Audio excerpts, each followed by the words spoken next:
Allahu Akbar, Allahu Akbar, Allahu Akbar, walillahil hamd. Allahu Akbar kabira, walhamdulillahi kathira, wa subhanallahi bukratan wa asila. La ilaha illallah wallahu akbar, Allahu akbar walillahil hamd. Alhamdulillahi wa kafa, wassalatu wassalamu ala rasulillahil mustafa wa ala alihi wa sahbihi wa man wafa. Amma ba'd. فيا أحباب الله وأحباب رسوله صلى الله عليه وسلم عباد الله، أوصي نفسي وإياكم بتقوى الله فقد فاز المتقون، فلا تموتن إلا وأنتم مسلمون. فقال تعالى: يا أيها الذين آمنوا اتقوا الله حق تقاته ولا تموتن إلا وأنتم مسلمون. الله أكبر، الله أكبر، الله أكبر ولله الحمد. Hadirin jamaah Idul Adha rahimani wa rahimakumullah. Hari ini tepat setelah 9 hari kita berjuang di permulaan awal Dzulhijjah untuk mendapatkan cinta dan perhatian Allah Subhanahu wa taala seperti diisyaratkan oleh Nabi sallallahu alaihi wasallam, dan dikutip kemudian sabda Nabi ini oleh Ibnu Abbas radhiyallahu taala anhuma, lalu ditampilkan oleh Al-Imam Al-Bukhari dalam kitab sahih beliau rahimahullah di babul Kitabul Aidaini di nomor hadis 969, qala Rasulullah sallallahu alaihi wasallam: ma min ayyamin al-amalu salihu fihinna ahabbu ila Allah min hadhihi al-ayyamil 'ashri. Qalu walal jihadu fi sabilillah ya Rasulullah. Qala walal jihadu fi sabilillah illa rajulun kharaja binafsihi wa malihi wa lam yarji' min dhalika bisyai'. Kata Nabi, tidak akan ditemukan dalam perputaran hari selama setahun saat amal saleh dikerjakan di hari itu nilainya lebih tinggi di sisi Allah dan naik statusnya menjadi dicintai oleh Allah Subhanahu wa taala. Itulah 10 hari pertama di bulan Dzulhijjah. Sahabat bertanya, ya Rasulullah, apakah jihad fi sabilillah tak mampu mengungguli itu? Jawab Nabi, bahkan jihad fi sabilillah pun tak mampu mengungguli keutamaan di 10 hari pertama awal Dzulhijjah itu, kecuali seorang pejuang yang berjuang dengan jiwa dan hartanya sampai ia wafat kembali kepada Allah Subhanahu wa taala. Hadirin sekalian, hari ini adalah tepat puncak hari perjuangan itu di hari ke-10 di bulan Dzulhijjah di tahun 1443 Hijrah, yang disebut hari ke-10 ini dengan Idul Adha, disebut pula dengan Idul Qurban. Id dalam bahasa Arab berarti kembali, kembali ke asal mula. Tempatnya disebut dengan ma'ad, waktunya disebut dengan mi'ad. Satu saat kita akan kembali kepada Allah Subhanahu wa taala, sang pencipta kita. Innal ladzi farada 'alaikal Qur'ana laradduka ila ma'ad. Sungguh yang telah memfardukan kepada engkau Muhammad sallallahu alaihi wasallam dan sampaikan, viralkan kepada seluruh umatmu yang telah memfardukan kepadamu seluruh ketentuan dalam berkehidupan dalam Al-Quran itu, kelak pasti akan mewafatkanmu dan mengembalikan engkau ke tempat kembali. Ma'ad, tempat kembali. Waktunya disebut dengan mi'ad. Innallaha la yukhliful mi'ad. Sungguh Allah tidak akan pernah menyalahi janjinya. Setiap kita pasti akan wafat dan kembali kepada Allah Subhanahu wa taala. Saat kembali itu disebut dengan Id. Maka Id merefleksikan pesan kepada kita bahwa satu saat kita akan kembali berputar waktu, dan puncaknya kembali kepada Allah Subhanahu wa taala, sang pemilik waktu dan keadaan. Tapi apakah setiap hamba yang akan kembali kepada Allah mendapatkan suasana pengembalian yang diridhai oleh Allah? Apakah setiap hamba yang akan wafat dan berpulang kepada Allah memiliki bekal yang cukup untuk mendapatkan rahmat Allah? Apakah setiap hamba yang akan berpulang kepada Allah sudah pasti diampuni oleh Allah? Apakah setiap hamba yang akan meninggal dan berpulang kepada Allah akan disambut dengan kalimat, ya ayyatuhan nafsul mutmainnah, irji'i ila rabbiki radiyatan maradiyah, fadkhuli fi ibadi wadkhuli jannati. Apakah setiap hamba yang akan berpulang akan pulang dalam keadaan husnul khatimah? Allahu akbar, Allahu akbar, Allahu akbar walillahil hamd. Sebelum kita menjawabnya hadirin, maka Allah sudah lebih dulu menginginkan setiap hamba yang berpulang memiliki kedekatan dengan Allah Subhanahu wa taala. Setiap hamba yang berpulang mesti mendapatkan rahmat Allah Subhanahu wa taala. Setiap hamba yang berpulang mesti mendapatkan ampunan Allah Subhanahu wa taala. Kedekatan yang berlebih dalam bahasa Arab disebut dengan qurban. Dari asal kata kerja qaruba yang berarti sesuatu yang dekat. Qurban bentuk superlatif dari kata qaruba yang berarti menjadi semakin mendekat. Idul Qurban hakikatnya memberikan pesan kepada kita bahwa latihan, momentum, kesempatan yang disajikan oleh Allah Subhanahu wa taala khususnya di pembuka Dzulhijjah itu adalah momentum yang disediakan untuk kita, ditampilkan untuk kita untuk membangun kedekatan lebih dengan Allah Subhanahu wa taala, sehingga dengan itu saat tiba waktunya Id kita pulang. Bukan hanya hadir kembali ke hari raya ini, bukan hanya mengembalikan kita pada momentum salat 2 rakaat dan duduk mendengarkan khutbah, tapi pesan jauhnya saat tiba waktunya kita untuk pulang, maka kurban keadaan kita telah lebih dekat dengan Allah Subhanahu wa taala. Allahu akbar, Allahu akbar, Allahu akbar walillahil hamd.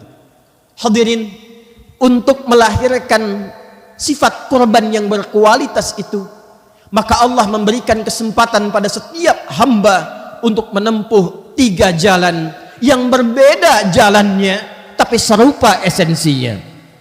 Jalan pertama, ada yang diundang langsung oleh Allah Subhanahu wa taala ke Baitullah di tanah haram untuk menunaikan satu ibadah yang disebut dengan ibadah haji itu.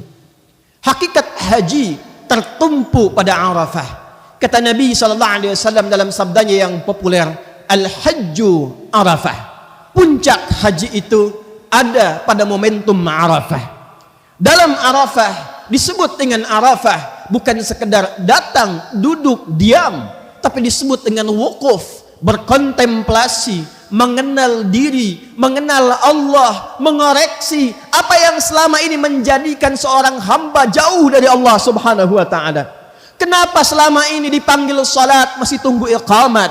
Kenapa selama ini masih menunda-nunda salat bahkan untuk mengejar kesenangan dunia semata? Kenapa sampai usia puluhan tahun masih belum dekat dengan Allah, belum mampu membaca Al-Quran, belum bisa konsisten menunaikan salat sunnah, belum mampu untuk bersedekah, belum bisa menunaikan puasa sunnah? Maka dia duduk, dipanggil oleh Allah, duduk untuk merenung dekat Baitullah. Kalau sudah dekat dengan Baitullah, diminta untuk merenungkan, meninggalkan sementara urusan dunianya untuk mengenali dirinya, mengenal Allah, sehingga melahirkan kualitas hamba yang dekat dengan Allah Subhanahu wa taala, merasakan kedekatan lebih.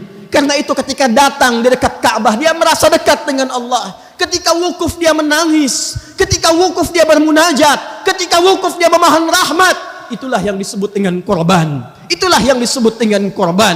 Maka pada saat itulah keadaan dirinya lebih dekat dengan Allah Subhanahu wa taala.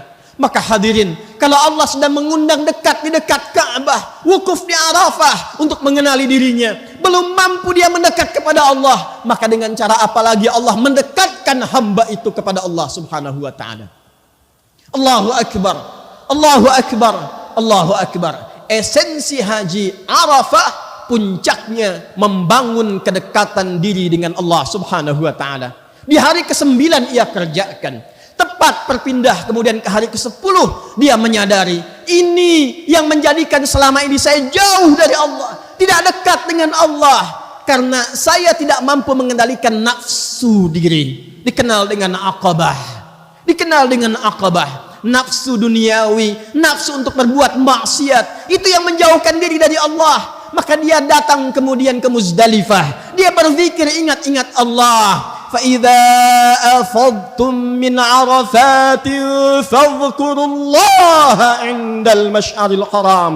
Kalau sudah tuntas di Arafat, engkau sadar selama ini engkau jauh dari Allah, engkau sadar selama ini engkau tidak dekat dengan Allah, engkau menemukan penyebabnya, maka engkau langsung berzikir kepada Allah, pergi ke Masy'aril Haram di Muzdalifah, komitmen untuk melepaskan semua sebab yang menjauhkan dari Allah itu. Maka datanglah ia ke Jamarat, ia lempari semua sebab itu yang bersumber dari dalam dirinya, disebut dengan Aqabah. Bismillah, Allahu Akbar. Bismillah, Allahu Akbar. Bismillah, Allahu Akbar. Maka lepaslah semua sebab-sebab yang menjadikan sebelumnya ia jauh dengan Allah, dan setelah lontaran itu dia semakin dekat dengan Allah, dan dia berjanji kepada Allah menghadap ke arah kiblat. Dia katakan, inni wajjahtu wajhiya lilladzi fataras samawati wal ard hanifan musliman wa ma ana minal musyrikin. Inna salati wa nusuki wa mahyaya wa mamati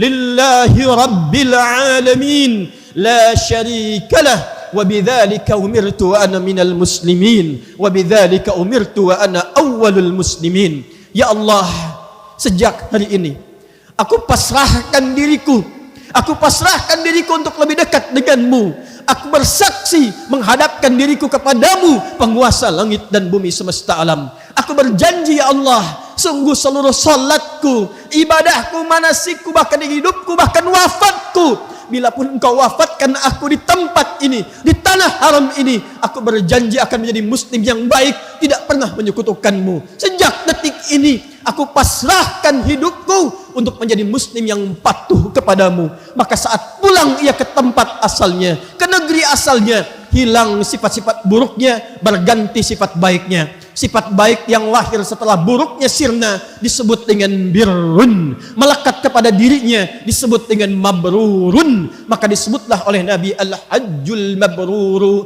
laisa lahul jazaa'u illal jannah. Haji yang bisa merubah pelakunya menjadi lebih baik, lebih dekat dengan Allah, dan mempertahankan itu sampai ia wafat, maka tidak ada pahala yang setimpal, balasan yang serupa pada dirinya, kecuali Allah siapkan surga untuknya dan dipanggil dengan panggilan yang indah di akhir hidupnya. Allahu Akbar, Allahu Akbar, Allahu Akbar, walillahil hamd. Semoga Allah menjadikan para jemaah haji kita seluruhnya tanpa kecuali hajjan mabrura. Hadirin yang kedua, Allah memahami, Allah mengerti ada sebagian hamba yang belum mampu atau bahkan belum mendapati kesempatan untuk mendapatkan bagian yang pertama tadi, berangkat menunaikan haji. Maka oleh Allah diberikan kesempatan kedua yang berbeda caranya tapi sama esensinya. Bahkan ibadahnya pun disebut dengan ibadah yang serupa dengan ujung asalnya dan akhirnya, yaitu kurban. Maka disebutlah ibadah yang kedua dengan ibadah kurban. Al-udhiyah, nama lainnya adalah kurban. Bahkan diserupakan isinya, esensinya oleh Nabi SAW. Jika yang di Makkah sana mengenakan pakaian ihram, lembaran seperti kain kafan, diberikan kemudian penguatan, hei, dengan mengenakan pakaian ihram engkau muhrim, tinggalkan yang haram, jauhi yang dilarang, jangan potong kuku dulu, jangan potong rambut dulu, karena Allah berkenan akan mengampuni seluruh dosa yang melekat pada tubuhmu dari ujung kepala sampai ujung kaki. Jangan sampai sebelum diampuni terlepas itu semua. Dengan pakaian ihram itu engkau berjanji, berkomitmen sejak detik itu meninggalkan segala yang dilarang. Maka yang berkurban, ia menyiapkan hewan kurban, maka disabdakan oleh Nabi sallallahu alaihi wasallam dalam hadis riwayat Muslim, nomor hadis 1977, an Ummi Salamah radhiyallahu taala anha, dari Ummu Salamah radhiyallahu taala anha, an Nabi sallallahu alaihi wasallam, dari Nabi sallallahu alaihi wasallam qala idza uhilla hilalu dzul hijjah wa arada ahadukum an yudahhiya fala yamassa min sya'rihi wa adfarihi syai'a. Jika ada di antara anda yang telah memasuki awal Dzulhijjah dari 1 sampai tanggal 10 itu dan berkenan untuk ikut ibadah kurban, mempersembahkan ibadah melalui hewan kurban, maka kata Nabi, selama dia sudah menyiapkan dan meniatkan hewan kurbannya, jangan dulu potong rambut yang melekat pada seluruh tubuhnya, jangan dulu cukur itu, jangan dulu potong kuku yang melekat pada seluruh jemari tangan dan kakinya. Apa yang diinginkan oleh sabda Nabi ini? Agar ia mendapatkan keserupaan dengan orang yang mengenakan pakaian ihram, supaya Allah berkenan mengampuni dosa-dosanya dari ujung kepala sampai dengan ujung kakinya. Karena itulah ketika yang mengenakan pakaian ihram selesai wukuf, dia datang kemudian ke Muzdalifah, dia ke Jamarat, dia melontar jumrah, dia katakan bismillah, ya Allahu Akbar. Bukankah yang menyembelih hewan di sini mengatakan kalimat yang sama? Bismillah, ya Allahu Akbar. Kalau orang yang mengenakan pakaian ihram selesai melontar menghadap ke arah kiblat mengatakan inni wajjahtu, bukankah hadis riwayat Ibnu Majah dari Jabir bin Abdullah radhiyallahu taala anhu dari Nabi sallallahu alaihi wasallam menyampaikan kepada kita, orang yang berkurban itu setelah disembelih kurbannya menghadap dia ke arah kiblat, bermohon kepada Allah. Apa yang ia mohonkan? Kalimat yang sama dengan orang yang berhaji yang telah melontar jumrah itu. Inni wajjahtu wajhiya lilladzi fataras samawati wal arda hanifan musliman wa ma ana minal musyrikin. Inna salati wa nusuki wa mahyaya wa mamati lillahi rabbil alamin la syarika lah wa bidzalika umirtu wa ana minal muslimin wa bidzalika umirtu wa ana awwalul muslimin. Jika yang di sana melontar dan merasakan kekurangan dirinya dan melontar itu, maka yang di sini menyembelih dan merasakan apa sesungguhnya sifat hewani yang melekat dalam diri ini yang menjadikan saya jauh dari Allah. Karena sifat hewani diwakili oleh nafsu. Lawan nafsu itu adalah takwa. Di Quran nafsu dilawankan dengan takwa. Nama lain nafsu itu fujur. Quran surah 91 Asy-Syams di ayat 7 sampai 10 itu, wa nafsin wa ma sawwaha fa alhamaha fujuraha wa taqwaha qad aflaha man zakkaha wa qad khaba man dassaha. Ada orang yang dalam hidupnya lekat dengan sifat takwa. Diminta salat, dia salat. Diminta infak, dia infak. Diminta baca Quran, dia Quran. Dia dekati Quran, dia berdoa kepada Allah. Karena itu ketika dibuka ciri orang pertama takwa dalam Al-Quran, dzalikal kitabu la raiba fi hudal lil muttaqin. Siapa orang ini? Alladzina yu'minuna bil ghaibi wa yuqimuna as-shalah wa mimma razaqnahum yunfiqun walladzina yu'minuna bima unzila ilayka wa ma unzila min qablik wa bil akhirati hum yuqinun. Tapi ada yang menghambat dia untuk gemar menunaikan salat. Ada yang menghambat dia untuk tidak berinfak. Ada yang menghambat dia bahkan untuk sekedar belajar ngaji baca Quran. Apa itu? Sifat hewaninya. Sifat hewaninya. Bahkan ada kata Al-Quran orang-orang yang saking meninggikan nafsunya lebih daripada binatang. Balhum adal. Quran surah ke-7 ayat 179. Sapi hewan, ia hanya memakan rumput. Manusia ada yang memakan aspal. Manusia ada yang makan harta yang haram. Manusia ada yang makan batu. Manusia ada yang makan gunung. Manusia ada yang makan emas. Demi mengejar emas itu dia meninggalkan salat. Demi mengejar perak itu dia berselisih. dia bahkan saling bertengkar, dia bahkan saling menumpahkan darah yang tidak pernah itu semua dilakukan oleh hewan. Maka saat hewan itu disembelih, bayangkan dengan mengalirnya darah itu, disitulah kita bertekad kepada Allah untuk meninggalkan perbuatan sifat-sifat hewani. Jika yang berhaji mendapatkan takwa, maka yang berkurban lewat hewan pun disamakan dengan Allah dengan penerimaan takwanya. Quran surah kedua Al-Baqarah ayat 197 untuk yang berhaji. Wa tazawwadu fa inna khairaz zadi taqwa. Hei yang berangkat haji, berbekal yang aku terima dari bekal kalian adalah takwanya. Itu yang terbaik. Yang berkurban dengan hewan, Quran surah ke-22 ditempatkan di surah Haji, surah Al-Hajj di ayat yang ke-37. La yanalallaha luhumuha wala dima'uha walakin yanaluhu taqwa minkum. Allah tidak butuh, tidak menerima, bukan yang sampai kepada Allah dagingnya, bukan darahnya, tapi takwa kalian. Ketika nafsunya disembelih, takwanya muncul. Ketika nafsunya di sana dilempar, takwanya muncul. Maka berpeluang yang di sana mabrur, yang di sini mabrur. Allahu akbar, Allahu akbar, Allahu akbar. Hadirin, sebagai penutup yang ketiga. Ya Allah, saya belum terpanggil haji. Saya belum punya kemampuan berkurban lewat hewan. Apa yang bisa mampu saya lakukan? Faqala Rasulullah sallallahu alaihi wasallam, maka Nabi sallallahu alaihi wasallam langsung bersabda dan diriwayatkan oleh Al-Imam Muslim rahimahullahu taala, qala Rasulullah sallallahu alaihi wasallam, siyamu yaumi arafata anni ahtasibu 'ala Allahi an yukaffira sanatal madiyata wal baqiyah. Bila ada yang belum berhaji, belum mampu berkurban, maka kata Nabi, tunaikan puasa. Tunaikan puasa. Bukankah wukuf hari ke-9? Bukankah yang tidak wukuf pun puasa di hari ke-9? Perhatikan cara memahaminya. Yaumul Arafah yang di sana wukuf di hari ke-9, yang belum sempat wukuf puasa di hari ke-9, cara menunaikan puasanya siyamu yaumi arafata. Maka saat engkau berpuasa itu ikuti cara mendekat kepada Allah seperti orang wukuf di Arafah. Itu maksudnya.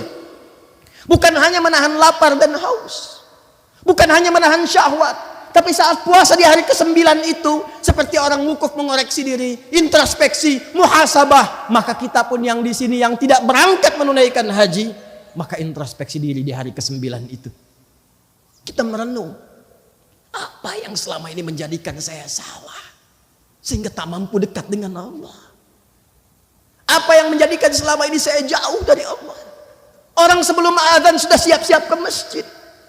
Saya bahkan tempat dekat dengan masjid, azan sudah selesai, waktu sholat akan berganti, belum ada sentuhan kepada jiwa. Apa yang salah? Anak kecil 3-4 tahun hafal Quran, ada yang matanya bahkan tidak mampu melihat. Saya diberikan oleh Allah 30 tahun, 40 tahun, 50 tahun, 70 tahun, bahkan untuk sekedar baca Quran pun belum punya waktu. Apa yang salah? Kata Allah, merenung engkau. Kata Nabi, tunaikan puasa dan renungi itu. Sejenak berkontemplasi. Mungkin dengan puasa akan lebih tenang, mungkin dengan puasa akan lebih khusyuk. Kalau mampu melakukan itu dan tobat dia, sadar ia, merenung dia, dan terjadi kedekatan hubungan dengan Allah Subhanahu wa taala saat dia meminta ampun kepada Allah. Kata Nabi, diampuni dosa yang telah berlalu minimal setahun ke belakang itu, dan dijaga dia tidak berbuat dosa lagi setelah itu. Bagi orang yang haji takwa, orang yang kurban lewat hewan disebut dengan takwa, dan orang yang berpuasa pun ujungnya adalah takwa. Bukankah ayat tentang puasa ditutup dengan kalimat takwa?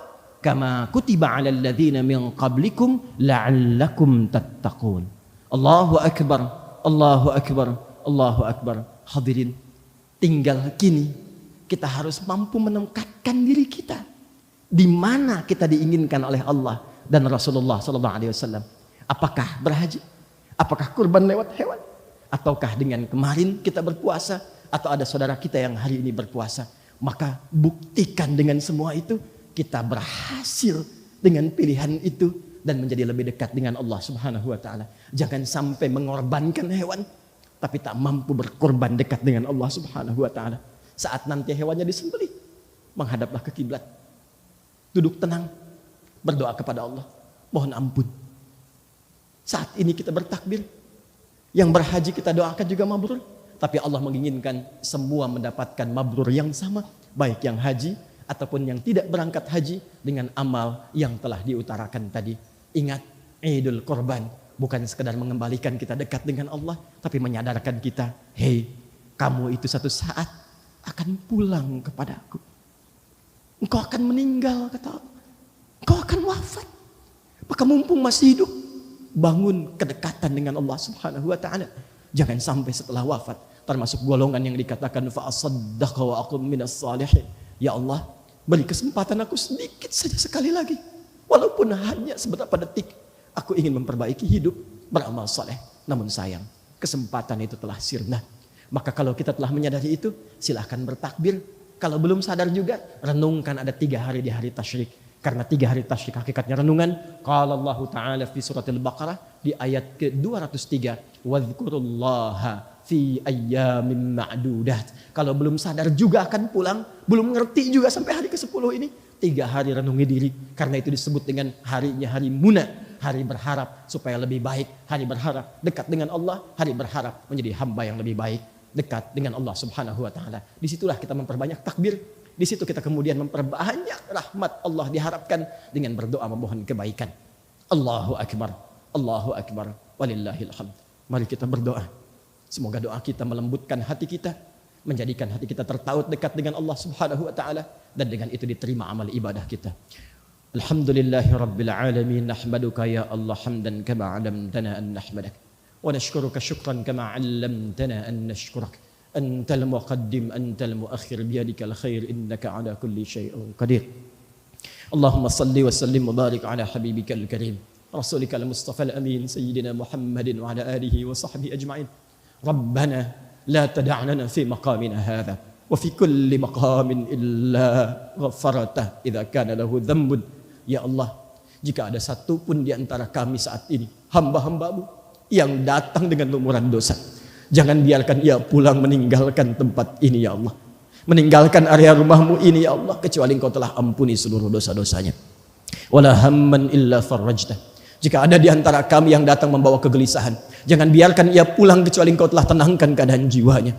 Wala asiran illa yassartah. Jika ada di antara kami yang datang membawa kesulitan ya Allah, dan menengadahkan tangannya bermohon kepadamu ya Allah, memohon solusi kesulitan di rumah tangganya, pekerjaannya, kehidupan sosialnya, maka mohon ya Allah dengan ketulusan amalnya, hilangkan seluruh kesulitannya dan angkat seluruh kesulitannya. Allahumma ya arhamar rahimin wala hajatan min hawaijid dunya wal akhirati fiha laka ridwan wa fiha lana salah illa qadaitaha ya arhamar rahim. Ya Allah, bila pun ada di antara kami yang memiliki hajat tersembunyi, ia mohonkan dalam jiwanya dan tidak ia jaharkan, maka mohon selama itu baik untuk dunia dan akhiratnya, kabulkan ya arhamar rahimin. Allahumma ya Allah taqabbal min hujjajina hajjahum hajjam mabrura wa sa'yahum sa'yan mashkura wa dhanbahum dhanban maghfura. Ya Allah, kami mohon ya Allah, mohon ya Allah, terimalah seluruh amal saleh para jemaah haji dari manapun yang datang berhaji di tahun ini dan tahun-tahun sebelumnya. Ya Allah, ampuni dosa-dosa mereka ya Allah.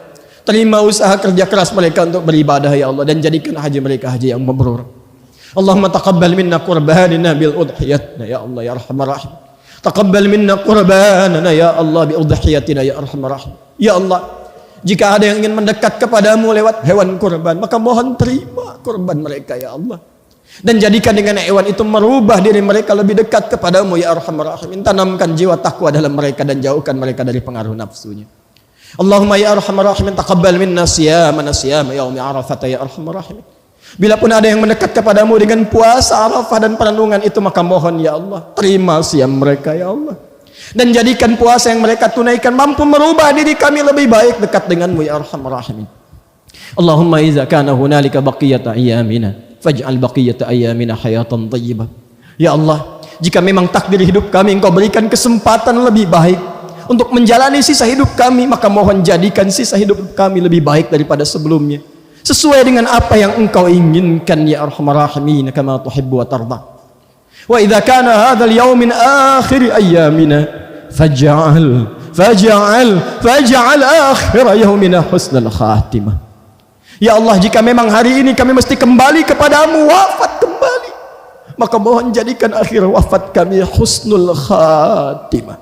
Tawaffana muslimin biqaulina la ilaha illallah Muhammadur Rasulullah wa qaulika ya ayyatuhan nafsul mutmainnah irji'i ila rabbika radiyatan radiyah fadkhuli fi ibadi wadkhuli jannati.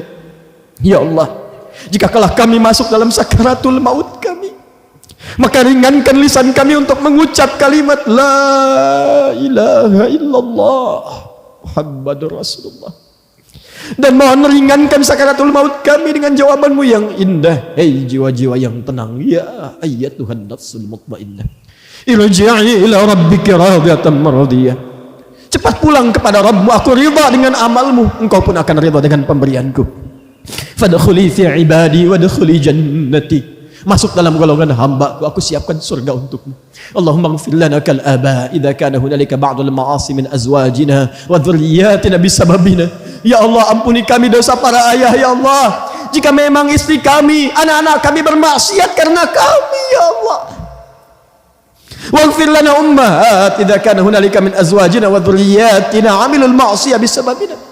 Dan ampuni dosa para ibu, para istri, jika memang suami mereka, ayah-ayah dan anak-anak bermaksiat karena ibunya, ya Allah.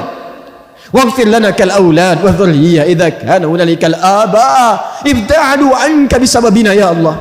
Dan ampuni kami dosa para anak jika memang orang tua kami jauh darimu karena sebab kami, ya Allah. Allahumma alhiqna ma'al ladzina an'amta 'alaihim minan nabiyyin was-siddiqin wasyuhada'i was-salihin wa hasuna ulaika rafiqa. Ya Allah, kumpulkan kami kembali di surga bersama Rasulullah sallallahu alaihi wasallam.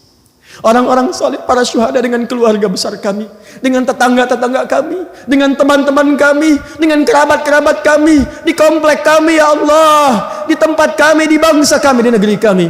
Allahumma hafadh Indonesia waj'alha baldatan tayyibatan wa tardah. Ya Allah, mohon jaga negeri ini, Indonesia, ya Allah.